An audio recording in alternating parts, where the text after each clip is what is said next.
Hello friends, today we will discuss theory of welding of rails. Joint between two rails is always considered a necessary evil. It is necessary because you need to join two rails to make the track, and it is evil because this joint basically creates a discontinuity in the track. And because of this discontinuity, because of the gap between two rails, when the wheel jumps over this gap, it basically creates a impact on the next rail. So it strikes at this corner, and because of this extra force is generated on the rails as well as on fish plates and sleeper. Joint is to be maintained properly so that there is minimum wear and tear of the rail at the ends. And generally this cost of maintenance of the joints alone is around 30% of total maintenance cost of the track. It creates more stresses in the sleeper and in the ballast and also in the rail, and therefore the life of the rail and life of the sleepers also get reduced. Because of these reasons, it is always preferred to have longer length of the rail so that you can minimize the number of joints. And one way is to weld two or more rails together so that you can increase the length of the rail. In early days of development, the general belief was that this gap depends upon the length of the rail. So if you join two rails together, you will be required to provide a gap which is twice the gap in case of a single rail. And only because of this reason, the panels of 3 rails or 5 rails were welded together, and then a gap for expansion and contraction of the rail because of change in temperature was provided. And these rails which are in the panel of 3 rails or maximum 5 rails, they are called short welded rails, SWR. Short welded rails. Rails which are welded in the panels of 3 rails. On Indian Railways, the practice is to weld 3 rails together and then provide a gap of 6 millimeter. Later on, it was realized the rail does not expand like a free road, because each rail is fitted to the sleeper, and these sleepers are embedded in the ballast, and these sleepers offer resistance to movement of the rail. And because of this resistance, internal force is developed in the rail due to change in temperature. And expansion of the rail continues till the internal force is equal to force due to thermal expansion of the rail, and after that there is no movement.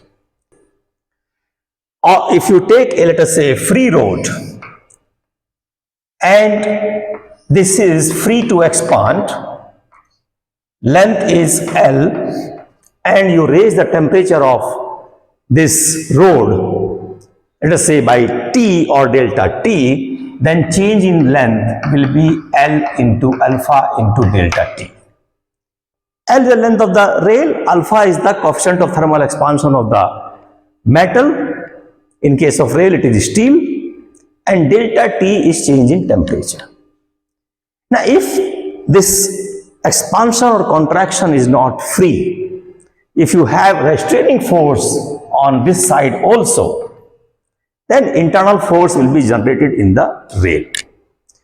And that internal force, delta, or you can say stress upon strain, if P is the force generated in the rail section, and A is the area of the rail section, and strain is delta L upon L, this will be equal to the modulus of elasticity of the rail steel.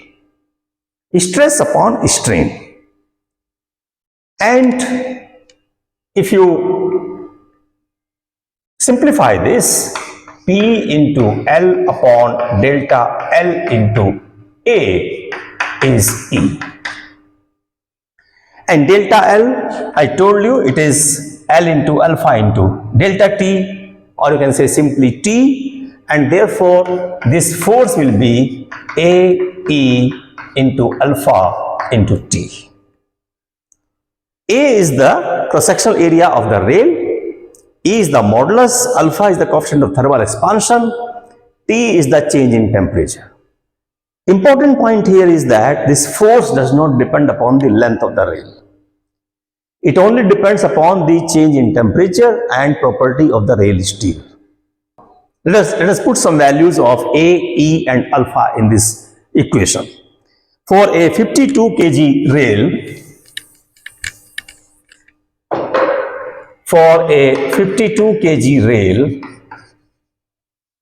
A is 66.16 centimeter square. E of the rail steel is 2 into 10 to the power 6 kg per centimeter square. The coefficient of expansion of rail steel is 1.152 into 10 to the power minus 5 per degree centigrade. So if you put these values in this equation, then the restraining force or the force developed in the rail is 66.16 into 2 into 10 to the power 6 into 1.152 into 10 to the power minus 5 into temperature T, change in temperature. And this will be 1.636 into T, tons. 1.636 into change in temperature in tons. Now, if you consider a rail, the minimum temperature will be around 0 degree centigrade. Maximum temperature during hot season may be about 70 degrees centigrade, and for that range of temperature, if you put value of T here 70 degrees centigrade, then it will be a huge force.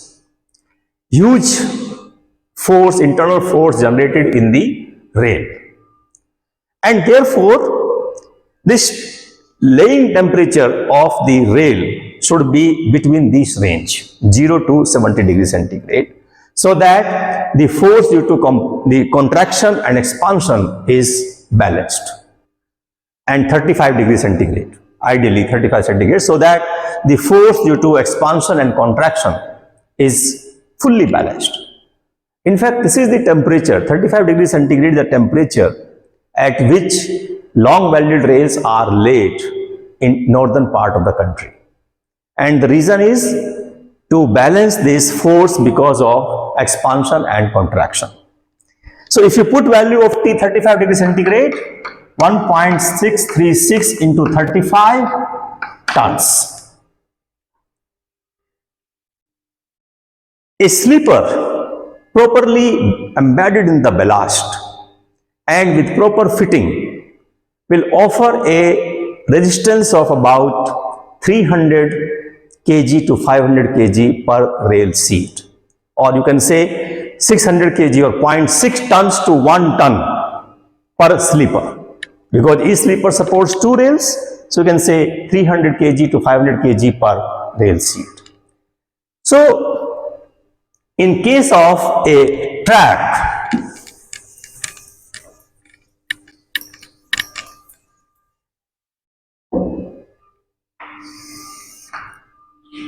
the first sleeper will offer a resistance of, let us say, half ton.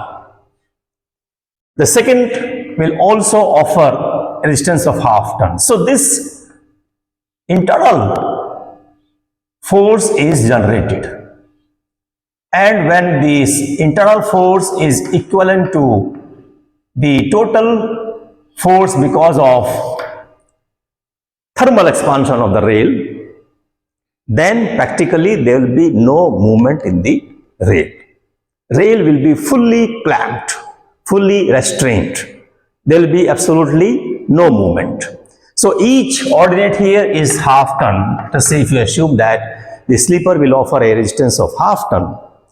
So each is here half, and if you multiply this, it will be around 52 tons, around 52 tons. So 52 tons means 104 sleepers. So 104 sleepers will be sufficient to completely balance this force because of contraction, because of expansion. And similarly here on this side, you need 115 or 114 sleepers to completely balance this force. And now this portion of the rail is without any internal or external force. It is completely clamped. Only at two ends of the rail there will be expansion and contraction. And this length of the rail, which undergoes expansion and contraction because of change in temperature, that is called breathing length. Breathing length. Because it expands and contracts. This is on each side, both sides of the long welded rail. And beyond this breathing length, there is no force in the rail. There is no expansion, there is no contraction of the central portion of the rail.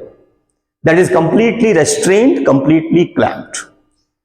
So whenever you have length of a welded rail which is more than twice the breathing length, it will be called long welded rails.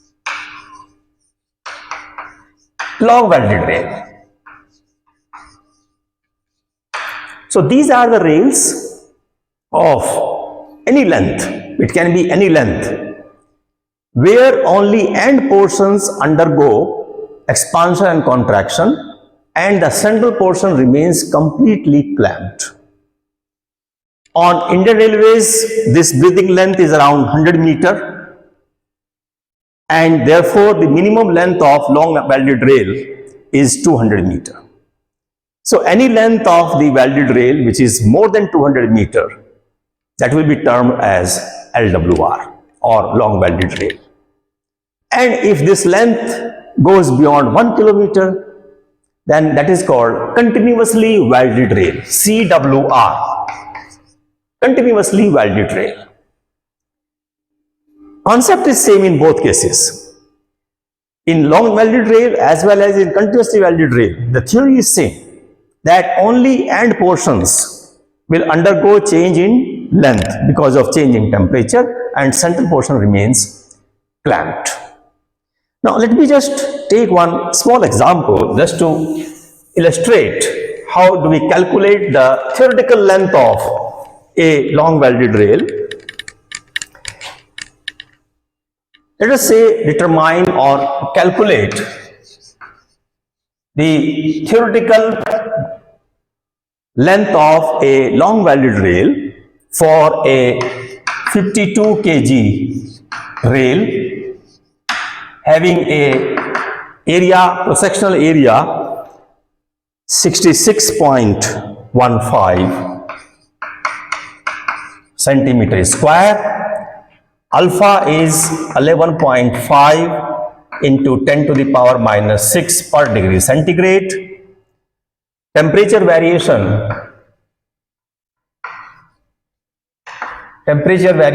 minimum between minimum and maximum is 30 degrees centigrade. E value of the rail steel is 2 into 10 to the power 6 kg per centimeter square. And sleeper spacing between the sleepers on the track is 65 centimeter.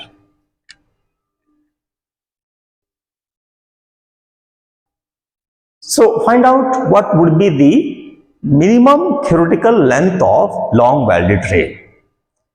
So with these data, if you calculate the force, thermal force generated into rail because of change in temperature, That would be 66.15 into E 2 into 10 to the power 6 into alpha 11 into 11.5 into 10 to the power minus 6 and temperature 30 degrees centigrade.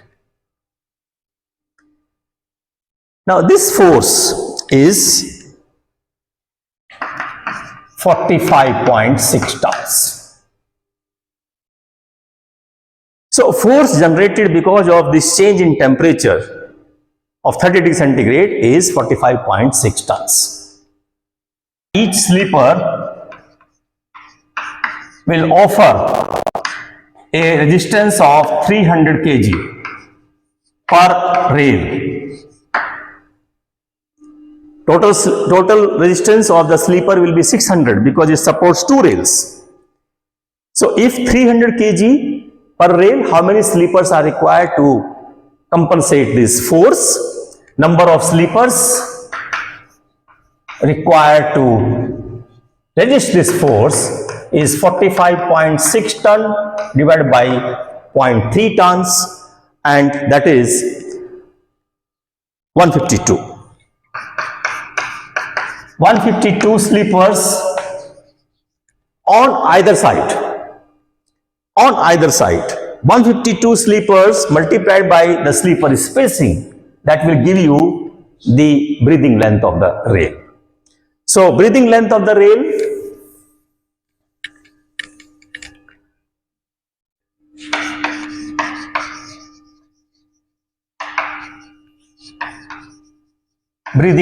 will be 152 sleepers and spacing between sleepers, that is 98.8 meter. Let us say 100. 100 meter. So theoretically, there should be 100 meter length of the rail on each side. So theoretical length of LWR will be 200 meter. More than 200 meter. Theoretical length of LWR should be 200 meter. Any length more than 200 meter, the central portion will not expand or contract because of change in temperature. That is the theory of welding of rails. Because of certain technical issues, Indian Railways have prohibited certain locations where these rails are not permitted. And these locations are new construction and doubling of lines, where the formation and the track are not fully stabilized. But if mechanical compaction of the earthwork is done, then LWR may be laid on the new lines at the initial stage itself. Number 2, locations where rails are subjected to heavy wear, corrugation or corrosion, or require frequent renewal. Locations where the formation is weak and track deformations are excessive, which may lead to buckling of the track. Locations where the formation soil is susceptible to pumping and the ballast is likely to get heavily contaminated, thereby necessitating the frequent opening of the track and screening of the ballast. And locations where frequent breaches, flooding and subsidence may occur. So friends, thank you very much for watching this video. I hope you understood the theory of welding of rails. You may write your questions in the comment box.